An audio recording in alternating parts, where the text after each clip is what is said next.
What's up mga all? Marami namang umasa ngayon, ginoko. O, gitaga ko nito noon ni Sir Pat Garcia.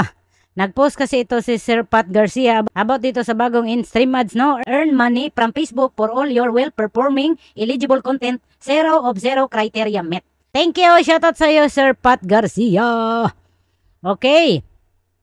Para sa mga umasa dyan na palagi nasasaktan. Ito ay opinion ko at base ito sa nakikita ko dito sa account ko. Siguro marami sa inyo na curious bakit may ganito ngayon, no? So, bagong update or ano ba? Sa Tomboy TV ko, walang nakalagay na ganito, no? 0 of 0 criteria met. So, gicheck ko yung iba kong account kasi alam nyo man, marami tayong account, no? So, yung isa kong account, ganito din, no? Mayroon siyang 0 of 0 criteria met. Sasabi ko lang nito, pinaasa naman kayo. Ito yung pagkaintindi ko, auntie, ha? Kaya yung ibang account natin ay nagkaroon na nitong 0 of 0 criteria met kasi updated na po ito. Okay? Kasi iba kong account ganito. Pero yung account ko walang ganito. Pero kung itap mo ito, pindutin nyo ito, auntie. Kung basahin nyo lang, no, kada pindot ninyo para hindi na tayo umasa, para hindi tayo masaktan. So nakalagay po talaga dito, auntie, no? New applications for in-stream ads are paused. You can experience in-stream ads, ads on Reels, and performance bonus as an unified monetization program. Unified. Ano sabi na unified? Kaya lisod manggugay, kay English po. Murag, multispy ba? Multispor. Pagsamahin, merging ba? Parang ganun ba? Nung 3-in-1 ba na mayroon ng coffee, mayroon pang creamer, at mayroon pang sugar. So ito yung tinutukoy ni Meta, no? Sample, meron kayong account dyan na nagkaroon ng ganito, no? 0 of 0 criteria met. So, ibig sabihin, updated na yung tools ninyo. Kasi kapag mag-update si Meta, hindi naman kasi agad-agad sabay-sabay tayong lahat. Kasi bakit ko nakikita ito sa iba kong account? Bakit sa iba kong account wala?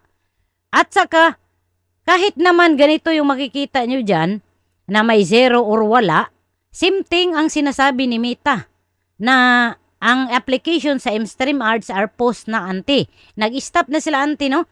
Kasi nga, meron ng bagong content monetization tools.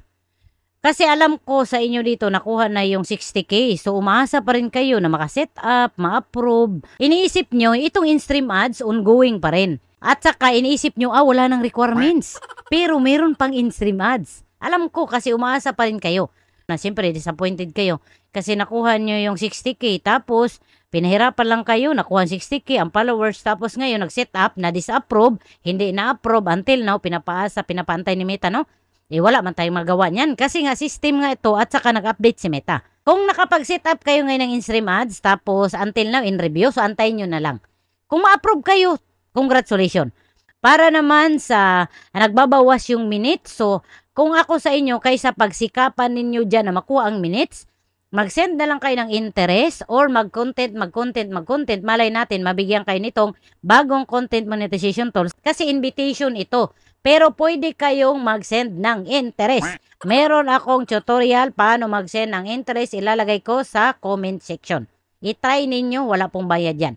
Katulad nito account ko, itong Benji, pag pindutin ko itong in-stream ads ko dito, automatic siya disapprove, rejected na. Hindi nga ako nag-set up nito, na-reject na siya. Kasi nga wala na ngang in-stream ad. Hindi na talaga tayo kailangan kumuha ng criteria. Ganda nga siya, auntie, kasi nga wala nang minutes na kukuhain natin.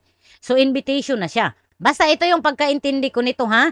Kapag nagkaroon kayo dyan ng 0 criteria, ibig sabihin updated na yung account ninyo. Pero it doesn't matter. Merong nakalagay na 0 criteria or wala na pong in-stream ads. Kasi kahit ano pong ipilit natin, nakasulat na po dyan na nag-stop na kasi pinalitan na ng bagong content monetization tools. Naintindihan? So, pwede nyo i-share itong video ko para mas maraming makapanood. Thank you for watching. Alright.